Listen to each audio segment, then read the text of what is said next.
Welcome to Ghost of a Podcast. I'm your host, Jessica Lanyadoo. I'm an astrologer, psychic medium, and animal communicator, and I'm going to give you your weekly horoscope and no bullshit mystical advice for living your very best life. On March 28th at 3 p.m. Pacific, I'm offering an AMA, that's an Ask Me Anything, where I answer your questions live for 90 minutes. So if you haven't already signed up, you can do that on my website at lovelanyadoo.com/events. Hello, loves. I got a lot of questions this week that were not completely dissimilar from today's question. And it's called Coronavirus, What Else? I love your podcast. You're a calming force for me in many ways, and I love your interpretation of the transits. I'm writing today because I'm really worried about the novel coronavirus. At first, I was only worried about my mom, thinking I was low risk. There is now a chance that I have it, but I can't get tested as I haven't traveled and I am considered, quote, low risk. I live in the USA. I also know I have a lot of planets in my 8th house, which is ruled by Gemini. I have been told this indicates I will die from respiratory issues. So I guess I'm asking how true that is, and should I let it add to my worry? Are there other astrological hints to help me navigate this anxiety? Please keep my birth date private. I don't want to worry anyone unnecessarily. So I'm not going to share their birth information, but I want to start by saying a lot of people are feeling confronted with a lot of anxiety, a lot of stress. Some of that is related to a fear of death and dying. And some of that is just millions and millions of people across the world are scared of this virus and its implications to themselves, to the system that we live within, and for the welfare and wellness of loved ones, community members, etc. And so there's a major group field of terror right now and fear. And this concept of the group field is something that I've talked about in previous episodes. It's basically when a large number of people have a concentrated focus on one thing. It changes the energy. It amplifies the energy around that focus or as a response to that focus. Most of us are experiencing amplified anxieties and distress, and how each of us as individuals responds to that is somewhat personal, right? Some people disassociate, other people obsess. Some people get really practical. Some people get really floopy. There's so many ways of interacting with this kind of fear, but most of us are dealing with it. So you're not alone, first of all. And second of all, I need to take a moment before I get specific into your own birth chart to talk about astrology. Can astrology predict death effectively? I've dedicated my life to astrology. I have been a practicing astrologer working with clients for like 25 years. I'm in love with astrology. I'm super into it, and I really rely on it for so much. However, let's be very clear that astrology, different from most other industries and systems, has no agreed upon localized vetting process. And this comes with some complicated implications, right? Because there's not a clear vetting process of astrologers and astrology content that is being self-published or put into the world, it's hard to know, if you're not an astrologer for many years, what to rely on. And even still, sometimes I have looked at, let's say, the specific time and date of something on a website that I really trust. And then I see when I do my own investigation that it's inaccurate. There's human error. There's different systems and opinions. And then there's mastery takes time and expertise takes time. And it's a tricky world we live in where it's hard to know who has mastery and who doesn't. And as I've said on the podcast before, and I'll say a million times again, good SEO does not mean good, okay? Just because you come up in the first page of Google doesn't mean it's the most reliable content, especially with something like astrology, which is all of a sudden making big brands a lot of money, but those big brands are not necessarily invested in hiring experts. Right? And that's not to shit on anyone who writes for big brands. I am one of the people who writes for big brands, right? This is not meant as a criticism, but it's meant as a reminder, because most people don't think about the industry of astrology in this particular way. But as an astrologer, I of course do. And so this brings me back to the issue of, can astrologers predict death? I don't know any astrologers who do. I sure as hell don't. I don't predict death at all. And my take on this is, to be able to effectively and reliably predict something as serious and meaningful as death, you would have to have many, many years of experience counseling dying people or people who have died, right? You'd have to be studying that for years. You could study that from a scholarly place. You could study that from in practice place, but it would take many years to have a reliable set of data with which to make those kinds of predictions. And there are very few astrologers that I'm aware of who have done that, especially in the modern world where we have new forms of medicine and new diseases and ailments, right? So, all to say, do not fear predictions of death because I don't think they're reliable. That's my hot take. I really just don't know of anyone who can reliably predict death. And moreover, I don't see the fucking point. Really, you're gonna die. 100%. Me and you and every living thing will die. But the prediction of it is useless. It's really useless. I'm not especially scared of death. I'm real scared of suffering, but I'm not scared of death because I'm a medium and I talk to dead people. So I have like a what comes next is not terribly scary for me. So forgive me if I'm being a little cavalier about the fact that we will die. But again, the prediction is pretty damn useless. Now, I'm going to get into your birth chart and your particular question. So if you or someone you love has a predisposition towards respiratory issues, that doesn't mean you're going to get COVID-19. And if you do get COVID-19, that doesn't mean you're going to die, right? I want to be really clear about that. That is, obviously I'm not a doctor, I'm not a medical professional, but it is really important that while we take this global pandemic seriously, that we don't panic and that we don't make assessments that are simply misunderstanding of the data that scientists and medical professionals are putting into the world. And I don't want you to not take it seriously. Please take it seriously. If you're sick, if there's any chance you may have COVID-19, self-quarantine. Self-quarantine. That is a really good idea. It is a conscientious and considerate idea. So, my dear, let me talk about two major things. The first one is you do have Moon, Chiron, and Venus conjunct in the 8th house in the sign of Gemini. Uranus forms in opposition to your Venus, and Saturn forms in opposition to your Moon and Chiron. Okay, that's in your birth chart. So does that mean you will die because of the 8th house? No, not at all. Let's talk about the 8th house for a moment, my loves. The 8th house in astrology terrifies people because they see death. The word death is always used to describe the 8th house. And it is relevant, death is relevant. So what people unfortunately misunderstand is that it is, if you have planets in the 8th house, that means you're going to die in some particular way. That's not necessarily what it means at all.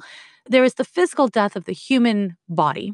And often people with a strong 8th house, what they do is they are fixated on death. They are scared of death. They have a lot of experience with people around them dying. They are deeply impacted by their thoughts and feelings around death. That's one thing that is common. Another thing that is common is someone like me. I'm a medium and I have a really important 8th house in my birth chart. I am able to communicate with the dead. That's not uncommon, and it has nothing to do with my death. It has to do with my relationship to death and even the dead. It also has to do with my relationship to grieving, which is another part of the 8th house and a misunderstanding when you see the word death. So one's ability to let things go, to have closure, to grieve, to be in painful, ugly, intense, kind of roiling emotions. That's 8th house stuff. And so people with strong 8th houses tend to be really intense and experience really intense emotions. You may notice that the 8th house is not only associated with death, but sex. It has to do with like proper fucking, if I may speak poetically for a moment. And it's not like, the 8th house isn't super making love-ish. It's not super like, let's just make out-ish. In French, coming is referred to as the little death, And there's a reason for that. It's this really big letting go. That's the 8th house. The eighth house governs what we have no control over, like taxes and death and coming and shitting. I don't know how you feel about shitting, but it's certainly taboo. That's another thing the eighth house governs: taboos, terrors, letting go, things that are messy, things that are sticky. Sorry if I'm getting graphic, but that's the eighth house for you.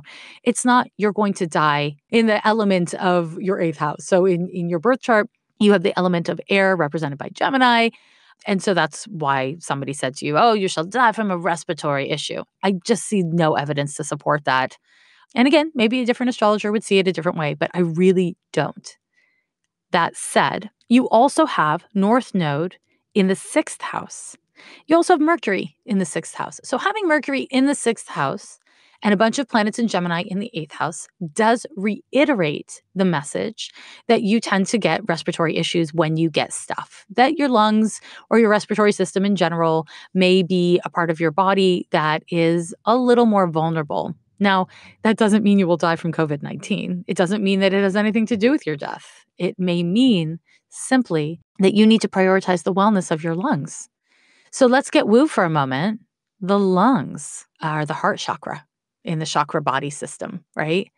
And so when we're dealing with lung issues spiritually, what we're dealing with is love, the capacity to experience it, the capacity to experience love for the self, the capacity to accept love, the capacity to offer it and connect with others from a place of emotional presence and love. It's a big deal. Just a moment of advice here. You and anyone else who's listening who's having lung issues or breathing issues, and this is not medical advice, friends, This isn't instead of medical steps. Breathe into your heart chakra. Be present with whatever distress you experience there and keep on being present. It sounds small. It sounds like not much of anything, but if you do it, you'll find it's actually kind of difficult. And, you don't have to do it for 20 minutes. If you can, that's great. But see if you can do it for like 3 minutes. See if you can do it for 90 seconds. Presence is a really big thing. It's something I've talked about in a recent episode. I think it was in 89. But in particular, when we're having a lot of anxiety, we tend to abandon ourselves, which is another theme of the eighth house, abandonment issues. And I want you to understand that that's connected to death, that feeling of being irrevocably left, irrevocably out of control. These are very strong eighth house themes. Also, the eighth house is the natural placement of Pluto, and Pluto in your birth chart sits very tightly on top of your Scorpio rising. So for you, so much of what this COVID-19 is triggering inside of you is straight up panic, terror, fear, because it's triggering something that is essential inside of you, which is a fear of being out of control. And what I think that this whole virus has triggered in so many of us is a confrontation with how out of control we are and how tenuous the structure of our lives is and our, security is. It's terrifying. It's scary. So much of what you're dealing with as described by your eighth house, by Pluto, and also just by the circumstances we're all sharing, is you're in anxiety mode and crisis management mode. There are the very real things that are material that you should be doing for your physical health, and it's likely to continue to bring up fears around death. And not just death, the material death, but really whatever issues you have around death, whatever fears you have around not having control or not knowing what's going to happen next. That's unfortunately really normal and natural given what we're dealing with. This is where you're at. This is where we are all at. And I want to reiterate really clearly that this is not a reason to be scared, this prediction of death in the eighth house. It is not even a reason to be scared for your life if you do get a flu or COVID-19. It's not useful. Now, I say that as a naturally neurotic person. I'm not trying to say there's something bad or wrong about being scared. It's a normal human response. This is scary. But as much as possible, reaffirming your resiliency, your commitment and willingness to be alive, And doing that with actions as well as with woo, by breathing into your fear and not abandoning yourself with the fear, that shit is going to be really, really helpful for you. It's going to be really valuable for you. You can't control what comes next. You can't, right? None of us can. So investing in worst case scenarios is a mismanagement of your powerful mind and strong feelings. Every time you catch yourself wrapped up in negative thoughts and scared thoughts, I want to encourage you to counter them with positive thoughts and try to breathe into bringing as much positive emotion to that. It's not about pathologizing or criticizing negative feelings. It's okay to be scared. It's about adding more content to the mix. So you're not only investing in strengthening your participation in the group field of fear. It's hard. What I'm recommending is hard as much as it is subtle and kind of sounds small, but it's effective. And like I said, you can't control a lot, but you can control how you respond to your reactions. You can control how you invest in your wellness. And I recommend that you and everybody else stops looking for how you die astrologically. It is a fool's errand. Hey now, we're all fools. Let's just be fools in love.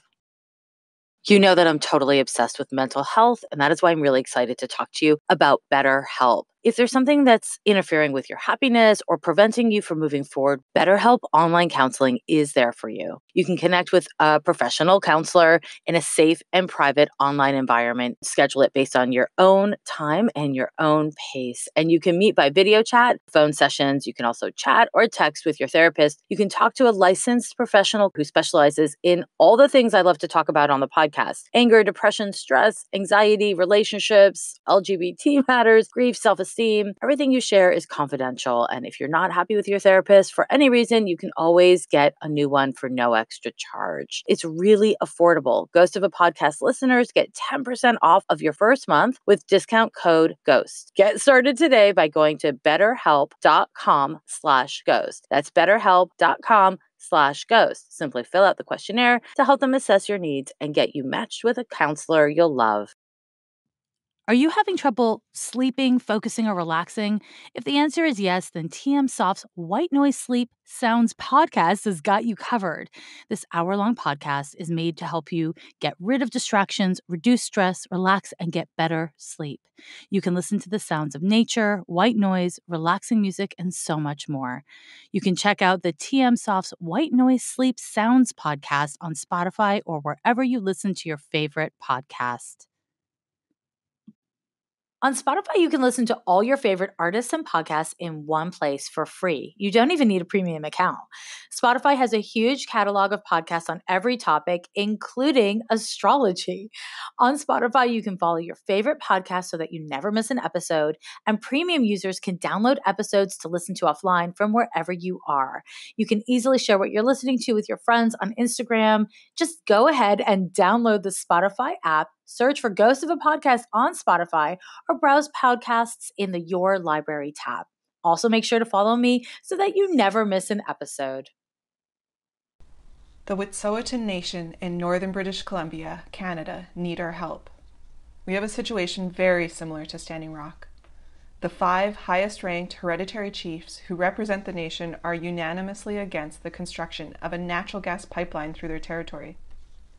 Wet'suwet'en families who live in the path of construction have halted the project. However, the government continues to support the pipeline construction. The Canadian government is literally breaking their own laws, as well as international law protecting Indigenous human rights. Coastal GasLink is aware of the laws being broken and is counting on the nation not being able to afford the legal costs of taking them to court for the 10 to 15 years that it will likely take. Our greatest strength right now is our united effort to show our support across social media and to raise awareness in our own communities. Please follow and repost Get 'em Done Checkpoint on Instagram. That's GIDIMTEN_checkpoint. And also please consider donating to the legal fund or to the camp. Visit yintaaccess.com for more information. YINTAHACCESS.com. Every post, every single person who speaks up on this matters. Thank you.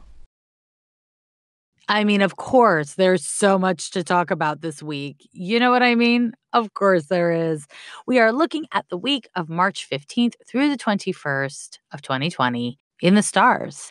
Last week, the final technical glitch of Mercury retrograde. For some reason, the listener question got deleted from the episode for several hours. So if you heard Ghost of a Podcast, but you didn't hear a listener question, you may want to go back to episode 90 and listen to it, because I think it was a goodie. Sorry about that. Technical glitches, part of Mercury retrograde. So before we get into this week's horoscope, and there's a lot, not the least of which is that the World Health Organization has declared COVID-19 a global pandemic. It's not a small thing. I want to just point to, again, episode 90, last week's episode.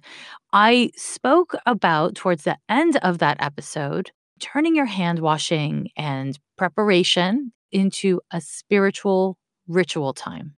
And I've had a bunch of people reach out to me and asking for recommendations for mantras or basically like affirmations that they can use. And I think this is something that we can crowdsource, that we can do as a community, that we can share what we are using, what works for us as individuals, because there's something really powerful about a collective of people, a group of people, all thinking the same thoughts and focusing on the same emotions.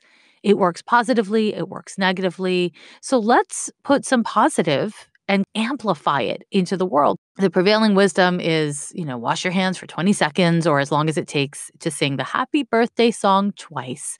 So if you have an affirmation or a mantra that is really working for you and you want to share it, you can go to the public page of my Patreon where I'm going to have prompts for that. And you can go ahead and share and read what other people are sharing. And hopefully this is something that we can do to support each other and connect with each other as it happens, my loves.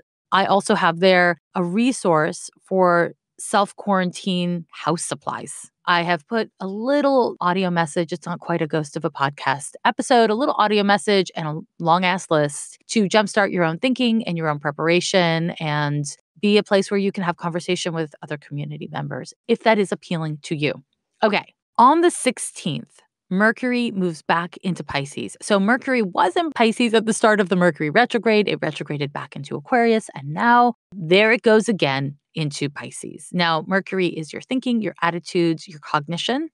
It's how you process data, how you listen, and Pisces is a little up in the clouds. And so on the negative, it's kind of poor timing because Mercury in Pisces can be a little bit anxious or prone to panic. However, on the positive, it can be a wonderful transit for refocusing on your interconnectedness to other humans, your humanistic values, your care and empathy for yourself and for others. And we need a lot more of that, don't we? We do. We need a lot more of that.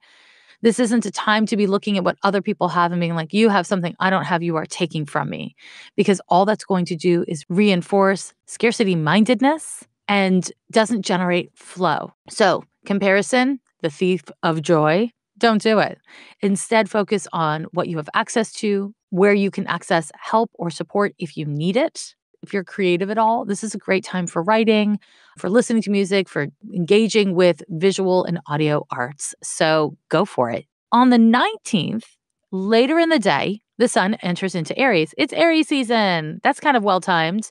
That same day, the sun forms a sextile to Saturn. Saturn is at its final degree of Capricorn. And so here's a kind of exciting thing. It's nice for the sun to move into Aries. I think there's a lot of positive potential for that. It can be strengthening. It can reinforce vitality. It can be a little bit more mobilizing than a sun in Pisces season. And having the sun form a sextile to Saturn at the onset of Aries season is really stabilizing. It reinforces your capacity, or all of our capacity, more specifically, to deal with reality as it is, to be here, to take responsibility. Because, my friends, what is responsibility if not the ability to respond? So this is where I want to really reinforce for you that the more intentional you can be with how you use your energy and where you choose to focus and the role of your impulses, the better. And that's kind of cool. I think it's kind of cool. That brings us to the 20th.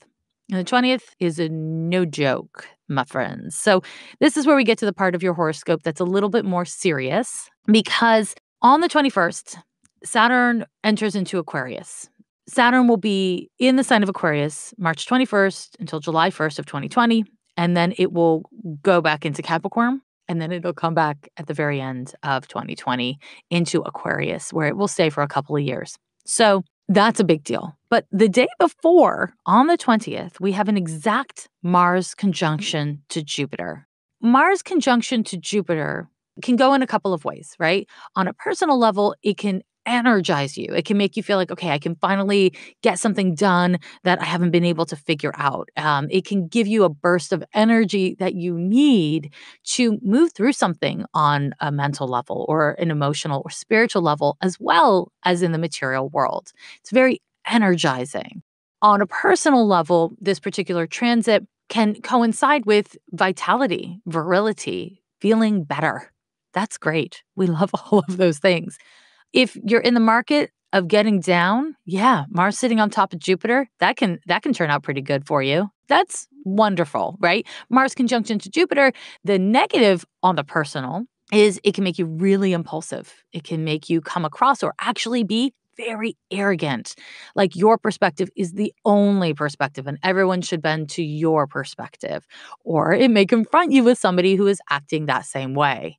So there's this way that the expansiveness and the open-mindedness of Jupiter, when paired with Mars, can become actually pretty damn obnoxious. And so you want to watch your ego energies. We need a healthy ego. Ego is not on its own a bad thing. It's about making sure that you're not like, my spiritual perspective is the only spiritual perspective. And if you don't see things from my perspective, then you're nothing. You're trash and I've canceled you. I don't know why I did it with an accent, but I think I was like being Game of Thronesy, which is a show I've never seen and I have no interest in seeing. Please don't DM me about it. But I got royal because Mars conjunction to Jupiter can act like that. Now let's talk about the global or the social impact of this particular transit at this particular moment.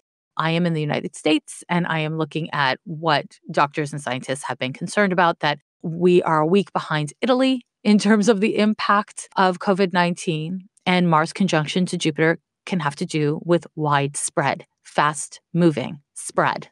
I'm not making a prediction about what's going to happen, but it is a concern, right? It is a concern. And so if you are listening to this before that date and you're like, I don't know how conservative I really need to be. I really want to go out to this thing tonight.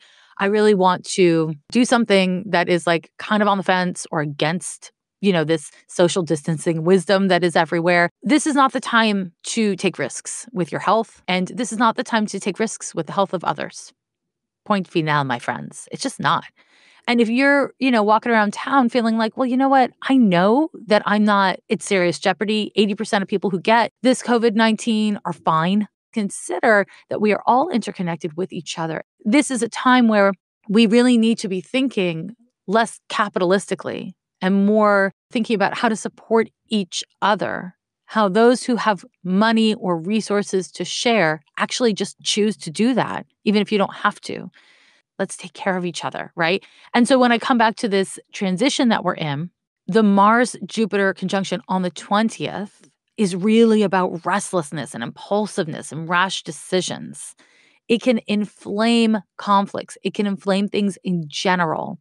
I would urge you leading up to this time to be a conservationist with your energy and with the resources you have available to you. Not a hoarder. Be generous, but in a sustainable way. This Mars-Jupiter conjunction and the Saturn entering into Aquarius that is happening on the 21st, they're smooshed together because the transit of Mars-Jupiter is exact on the 20th, but it's still very active on the 21st. The other thing that is worth noting for astrology nerds listening is that this conjunction is taking place at 22 degrees of Capricorn. So this is a particularly important degree to keep in mind because that January 12th, 2020 Saturn-Pluto conjunction, that transit occurred at 22 degrees of Capricorn. So it's inflaming that same degree. And that's a big deal. What can happen from that is, TBD. We will all find out as a global community. But what you might want to do around this date is manage your reactions and respond with generous intention. Don't forget who your enemy is and who your enemy isn't. Picking fights with people isn't a good use of your energy. It really just isn't, especially people who are trying and maybe not wording it the way you want it worded. Just as much as possible, watch how high you're coming at things and try to temper it. And if you can't, then understand that's about you and you need more attention and care. It's your job to give yourself that attention and care. And that brings us to Saturn entering into Aquarius. So Saturn enters into a new sign every approximately 29 years.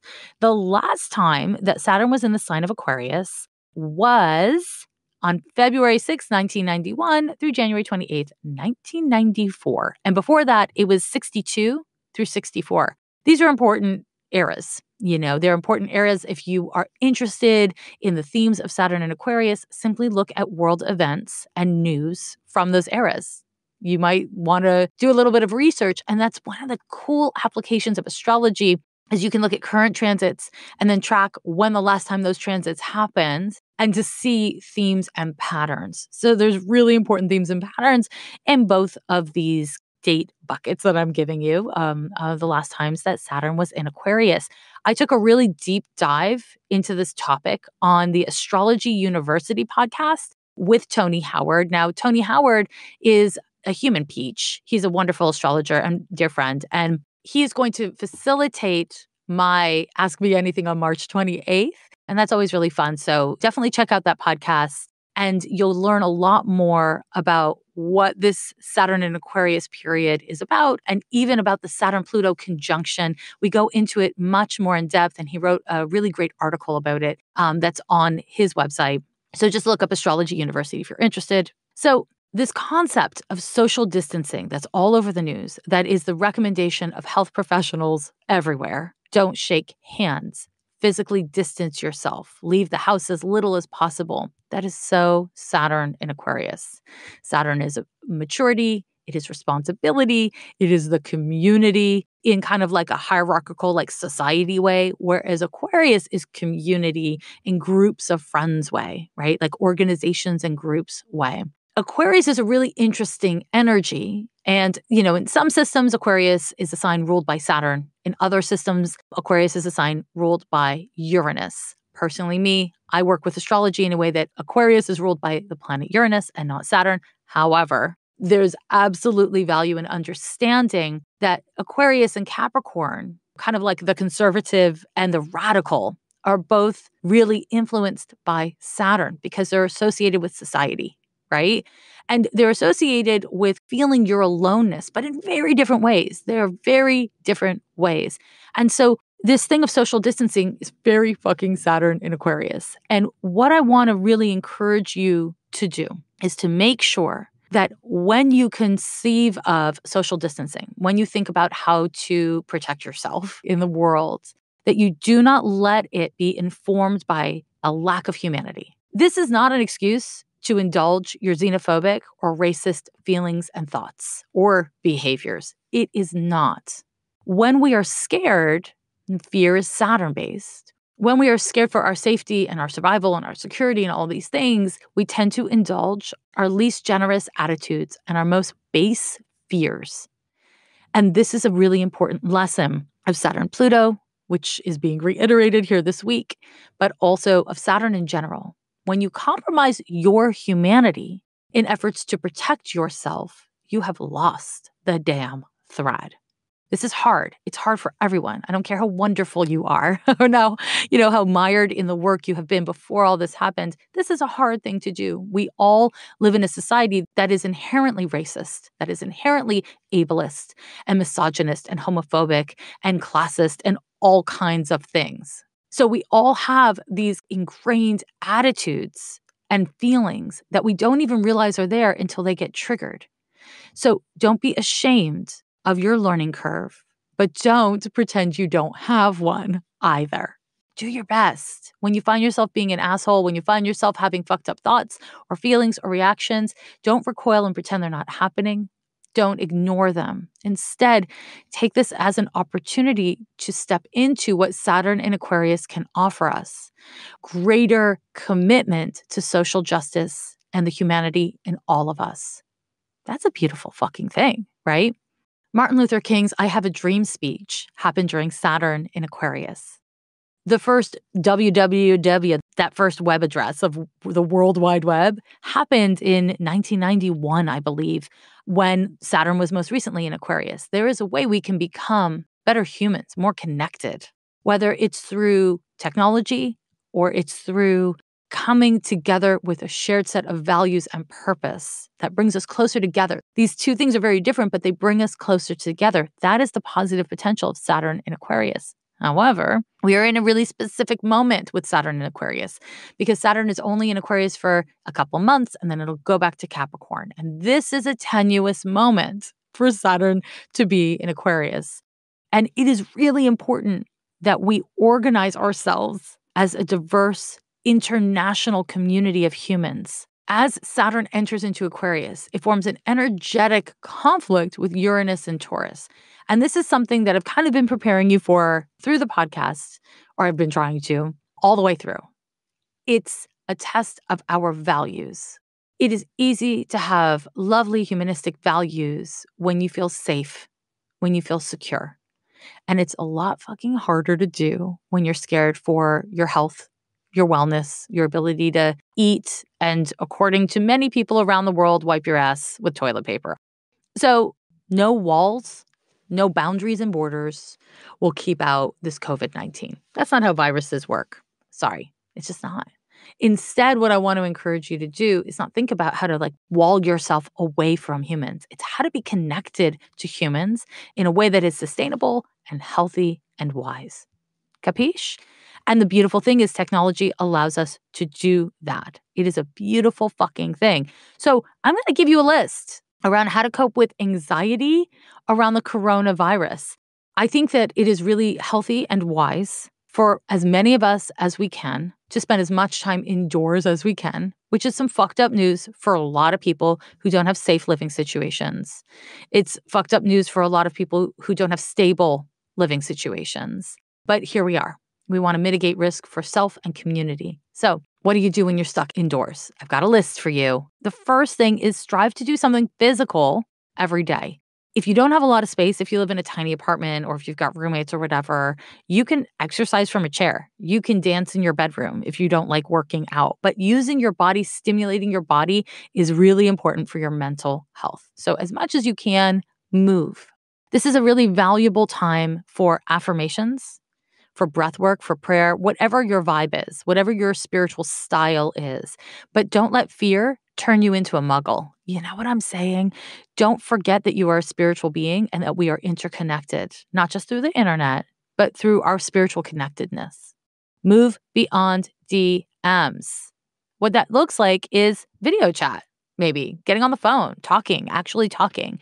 And you know what? You can schedule video chats with groups of friends. If you're a groups of friends kind of person, you can support each other by hopping on video chat to literally do nothing, clean out your closet together while you're just on a video chat. You can talk in groups on video chat or just one-on-one. You can get real. You can also just watch TV together if that's what you want to do, so you don't feel lonely and stuck. You know what I'm saying? I think what's important is that you use the technology available to you to be more connected instead of isolated.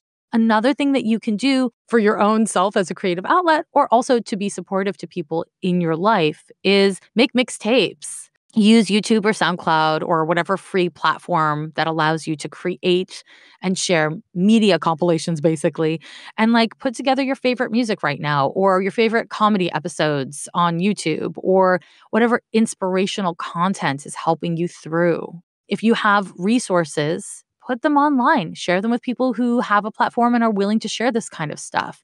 It reinforces your agency. And I am a big believer that action is the antidote to anxiety. Not everyone's wired that way, but if it's true for you, get cracking, my friends. Saturn is about taking responsibility, and Aquarius is your social participation, your community mindedness. I encourage you, if you're on social media, follow therapists. Follow doctors and medical accounts. Follow people who do more than entertain you, but also help you to be well and to have new ideas around how to manage and engage with wellness. Just one last thing. This is a time where we are all being charged with the responsibility to accept what we cannot change or control and to commit to best practices with what we can. This is very scary. A lot of people are overreacting and a lot of people are underreacting, and it's hard to know the difference. You can't change or control that. What you can do is commit to best practices. That's all. Focus and fixate on that. If you're gonna focus and fixate, if you're gonna obsess, that's the best move. Focus on what you can do. The reality is, we don't have a lot of control in life. This whole thing has been very jarring because it's upset countries. It's upset systems and infrastructure, not just your life, not just, the life of the people around you, but, millions and millions and millions of people.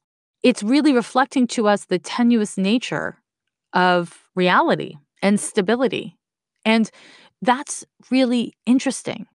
It's interesting because it allows us to look at our assumptions about reality, our assumptions about capitalism and our governments, and hopefully to make changes that better reflect the humanity we want to see reflected in our systems.